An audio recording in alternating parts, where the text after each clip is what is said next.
Hey, what's up? This is DJ Prostyle. And this is Penny Dellas. And this is Teach Me Something. Brought to you by Berkeley College. Welcome back to Teach Me Something, where experience meets elevation. From the boardroom to the pitch with our very special guest, Lauren Scrima. Hey. Hello. What's up? Oh, by the way, if you don't know, because we didn't properly say it. We did not properly intro. This is DJ Prostyle. This is Penny Dellas. I think they know us by now. You're not following the script you wrote. But who they're going to get to know today yes. is the Vice President of Marketing at New York City FC. Amazing. Oh, yes. Official partner of Berkeley College. We are so excited to have you with us today. And first and foremost, thank you to you and your team for highlighting this podcast for Noche Latina at Yankee Stadium. That looked amazing. Our pleasure. It was so amazing. Awesome. Yeah. It was insane to be on the pitch and see it. 360. It was pretty cool. Good. Well, good. We're happy to. So, Lauren, your career has spanned everything from global CPG brands to sports marketing. Tell us a little bit about your journey and how that ended up at NYCFC. Yes. I'll try not to be too long-winded, but I think it's important to point out that in my college days, I really wanted to be in politics, which is so different, obviously, than what I'm doing now. And tried a bunch of, experiences and internships and realized there's a lot of red tape, and I'm a person that likes to move fast, and it just was not a good fit, clearly. And so the way I fell into this career path is a friend of mine who was working at Condé Nast at Self Magazine, RIP, I don't think it exists anymore, knew of a job opportunity at the New Yorker magazine in sales. And I had no idea what I wanted to do with my life, so I said, sure, that sounds great. And that set me off on my journey to ultimately end up in marketing, because that's really where I learned about brand management and marketing and brands. And I was really sort of mesmerized by all of it. And so went back and got my MBA and then ended up spending about 10 years in CPG, which gave me sort of a really solid marketing foundation.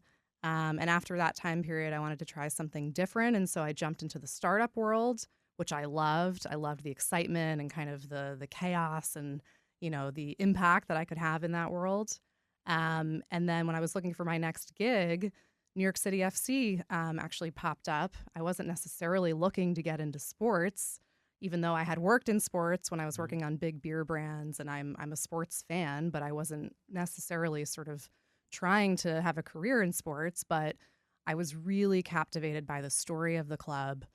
When I met with all of the people that I interviewed with, you could tell there was this culture that was like a family, which I know sounds very cliche, but it's true. And I've been in cultures that are not like that. And so it really stuck out as something that was really special. And then on top of all of that, this was back in 2022 when I was interviewing. They had just announced during my interview process that they would be opening a stadium in Queens. And I thought, wow, that's a once in a career opportunity to be able to work on such a meaningful project for New York City, which is, essentially my hometown.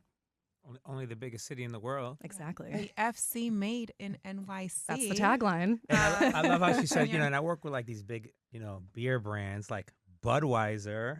Yeah. Right. So you've managed, household names like Budweiser to Canada Dry. What lessons from brand management have carried over into the world of sports? Quite a few. I always say I've now switched industries a few times. And of course, there's a learning curve when you do that. But in marketing, there's a lot of things that are consistent. And so one of those is data. So that was a lesson that I learned when I was at AB InBev, is the importance of knowing your data, understanding your business, and knowing your consumer. And so one of the first things I did when I came over to New York City FC was to understand the landscape of what data we had access to, what we knew about our fan. And we knew some, but not enough for my liking. And so I probably spent the first 6 months just gathering data and commissioning studies and, making sure that we had that deep understanding, because that's then what really is the starting point for good marketing and brand work.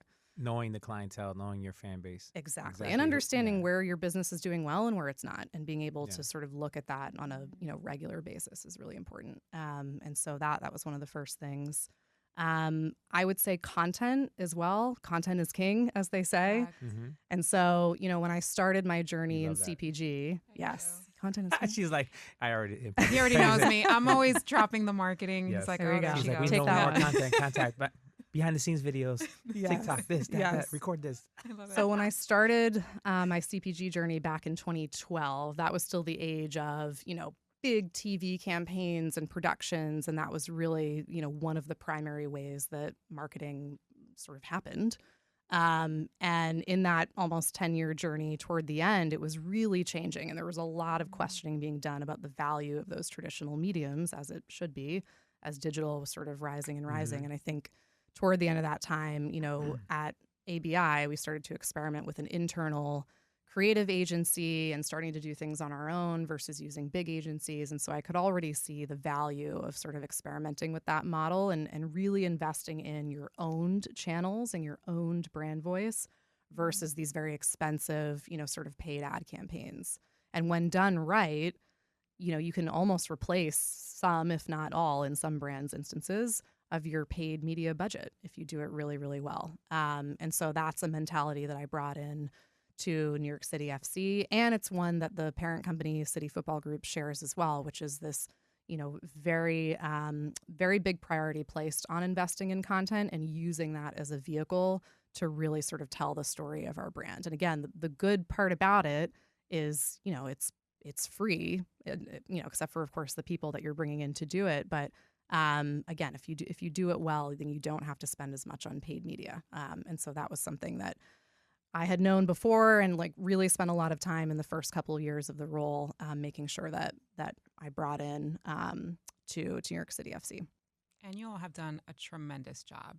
I mean, with the 10-year rollout, Thank you. It's phenomenal. Thank the spot you. covering all 5 boroughs and the fandom behind New York City FC is insane. Yes. I mean, when you're at the stadium and you hear those drums Mm-hmm. and you just feel the momentum of the crowd, it's like no other experience. Yeah.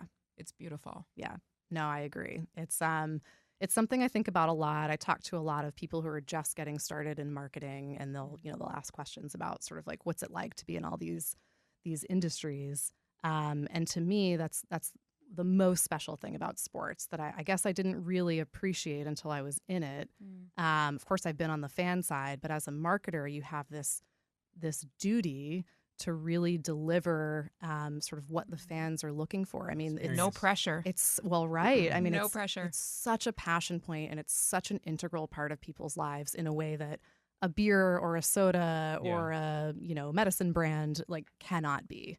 And so there's a big responsibility with that, but it's also just so joyful when you see it come to life in the best way, and how much impact it can have on people. I mean, people have tattoos of this club, and it's a family tradition, and so it's amazing to watch. It kind of leads into the next question, which is, what is the secret to creating the unforgettable stadium experience for people? And that's what you guys sit in the backgrounds and create and plan out. Yeah. Because I go to events all the time, and that's the greatest thing about sports. Is is the energy. There's Yeah. nothing you like a mentioned live the experience. drums and it's nothing like, I mean, watching it on TV Yeah. versus actually being there in person is just night and day. And there's so much happening. Yes. If for the people obviously listening or watching, if you've ever been to any sort of professional, sports thing, there's so much going on when the team's not actually playing, and all you guys have to plan all that out. We do. I mean, and it's a lot. That was a new world for me. That was probably the thing I knew the least about when I went into sports. Was we call it match presentation or game presentation in other sports. But everything that has to be planned out for the video boards and for the hosts that are on the field and the PA announcer, all these Penny different really elements. wants to do that, by the way. Okay. Yeah, Okay. She wants to be a host. Come up to the booth anytime. We love She having was visitors. I went with her to an event. She had to be shooting. The shirts and- launchers for she- commencement. Oh, there She you had a go. She's whole great at it. I'm telling you, we pre-commencement have to get her a activation. job Yeah. at one of these games. Just I love shooting. this.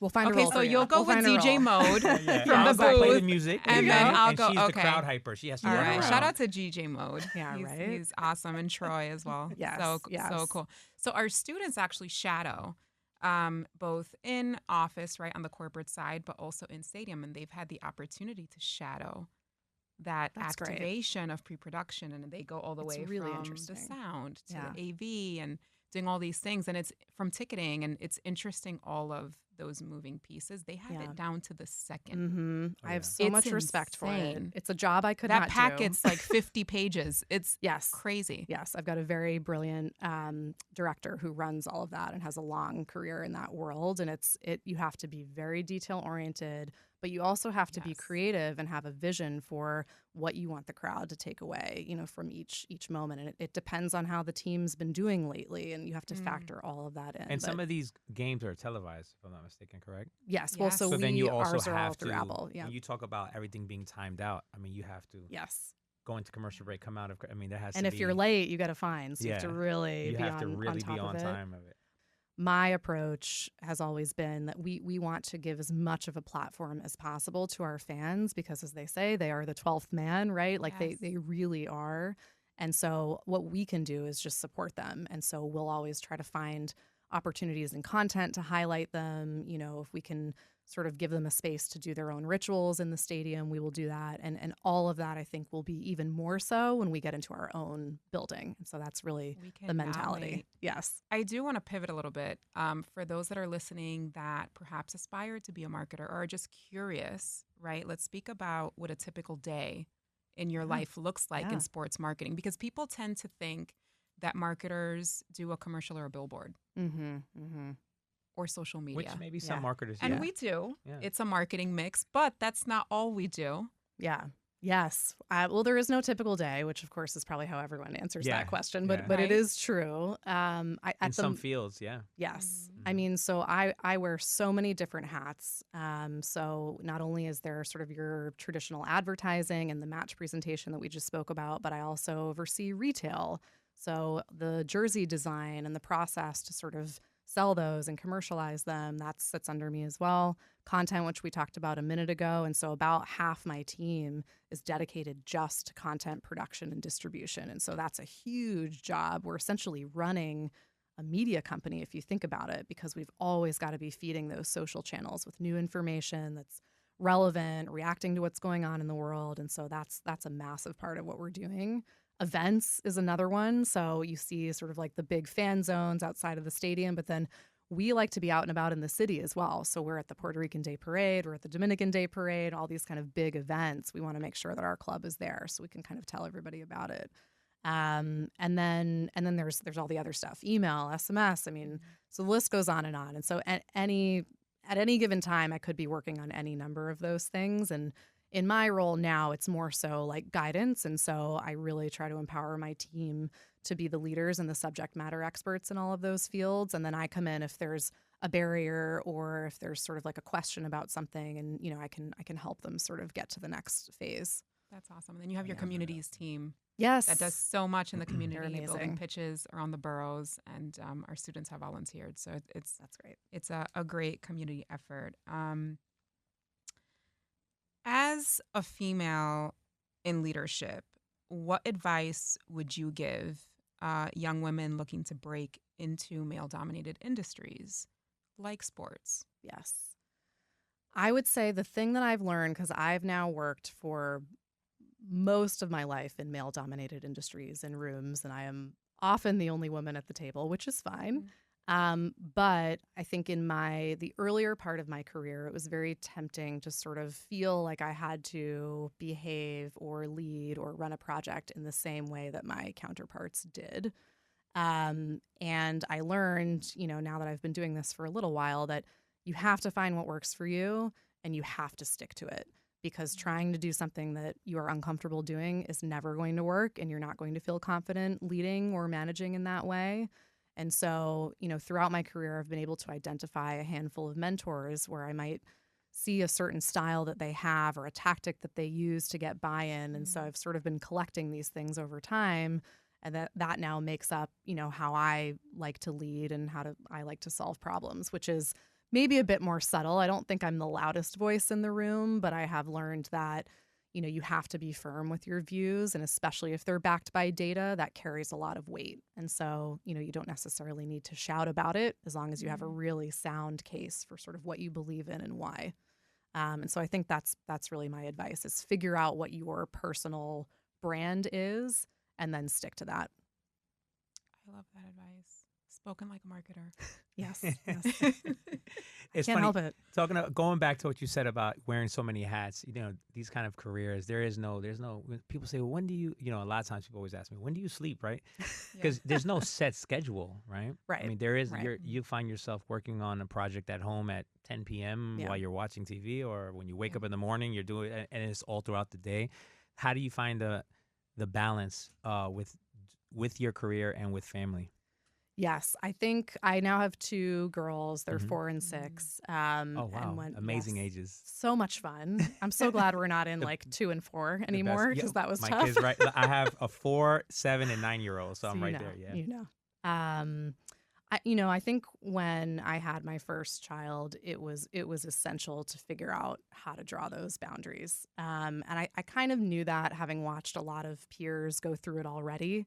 That you have to, of course, sort of meet the style and the culture of where you work, but as long as you have a place that is understanding of that, saying I have to leave at 5 today, or I'm actually going to be offline from 5 to 8 because I'm going to be with my kids, and I'll get to that later, whatever the boundary is, more times than not, people will understand and accept that. I think when you're not delivering things, then of course that gets called into question. As long but as you're doing your job, as long as you're it helps if you're doing delivering, your job. exactly, then I think you have sort of like the agency to say, this is what I need to be able to do my job well. And I've actually found, I used to be one of these people that would sort of like work all weekend and power through a bunch of stuff. And now looking back on that, I think a lot of it was very inefficient, especially when you're doing that and you're very tired or you're not really focused. And so I draw the boundaries, but I'm also very diligent now about meditating every single day, which was really hard at first because I think I used to be a bit scattered.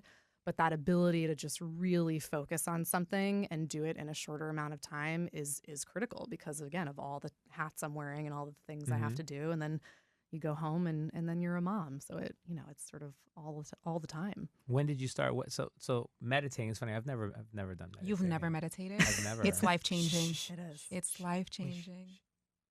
I can never meditate if Penny's sitting next to That me. counts. Oh, wow. They say to start with a very short amount of time. There you go. Every time Penny goes to talk, I'm going to go, shh. No, meditating, that's interesting. Has that helped you out with work? I think it has. I've actually never really thought about it until now, but it has. I think my ability now to focus has really come from that. And so I decided to do it when I was pregnant with my first child because I think I realized sort of how, crazy my schedule was and said, I need to figure out a different way of working here. And so I bought this book. I don't remember the title, but it basically taught you how to meditate in an 8-week period. And so each week you would sort of learn different things. And Do you put headsets on and all that for it, or? Yes, yeah. I did it once. AirPods or whatever it is. Yeah. But it was at some event I did, and they had a room. Like there was a lot of different things going on at this event, and one room was promoting meditation. Mm-hmm. So you go in there and you put the headsets on, and the guy was telling you like, all right, now quiet, think about this or think about that. But it was so much still going on that you could still kind of hear in the background that they weren't like really noise. That's fun. And I think it's headsets. less about like being calm or like eliminating stuff. It's more about being present, which then as a parent too is awesome. Like I feel like I was not as good at that in the beginning and would be distracted on my phone. And now I feel like I'm better at putting the phone away and I'm only focused on right now. I'm not worried about what I have to go do later tonight or tomorrow or whatever it is. So yeah, I would definitely. Now I'm just advertising for meditation. Yeah. So Well, welcome. highly recommend. No, it's helpful. Welcome to teach me how to meditate. Yes, exactly. No, meditation helps. Yeah. Do a body scan. Yes, I do. Body scans are the best. I do meditate. Wow, I'm over here losing weight and telling her how to help her how to do it. Meanwhile, you're like relaxed. Well, meditating. losing weight That's is why one you always thing. talk so mellow. Meditating is something different. Is that why you have this I should do a meditation episode. You should. You have that voice. Lauren, you're gonna come back. I will. We're gonna do a meditative. Look at that voice. Episode. If you close your eyes and just really listen to good. Penny talk, she has a meditating voice. Oh, well, thank you. I'd be mad annoying. I'd be like, no, relax. I said relax. No, I started meditating because at Berkeley, shout out to Shannon. She used to do meditation Mondays for the students. So we learned all about meditation, and we would do body scans and 15-minute sessions. Some people would end up snoring, through this meditative process. That happens to me. That would be me. But it does late at night. in a world of chaos, because marketing it's like a symphony. there's a little bit of chaos, but there's organization, right? And it all ends up well at the end.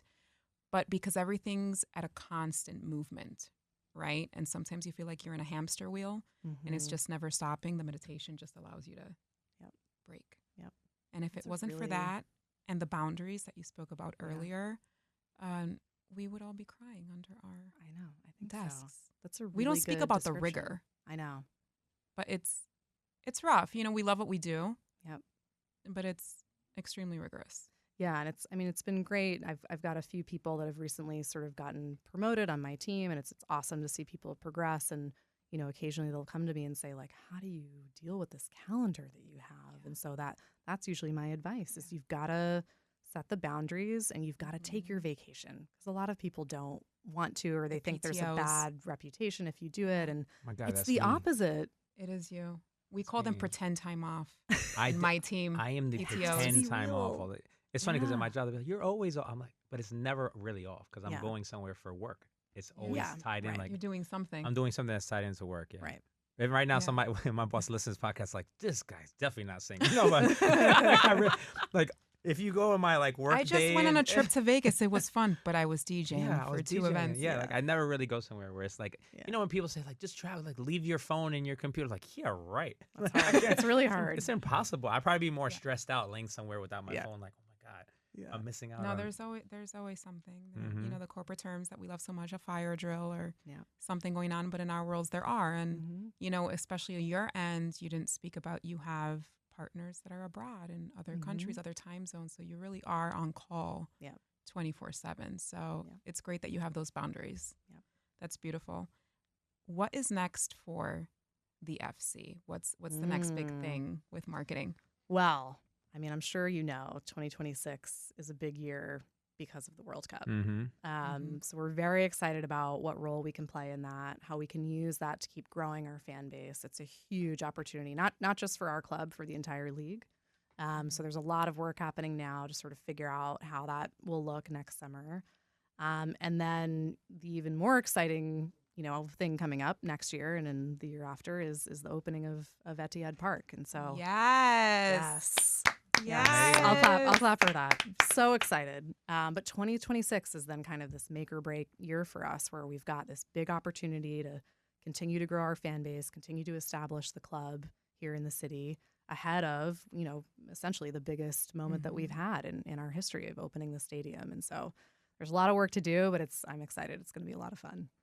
We're so excited. Shout out to Brent Simmons. Yes.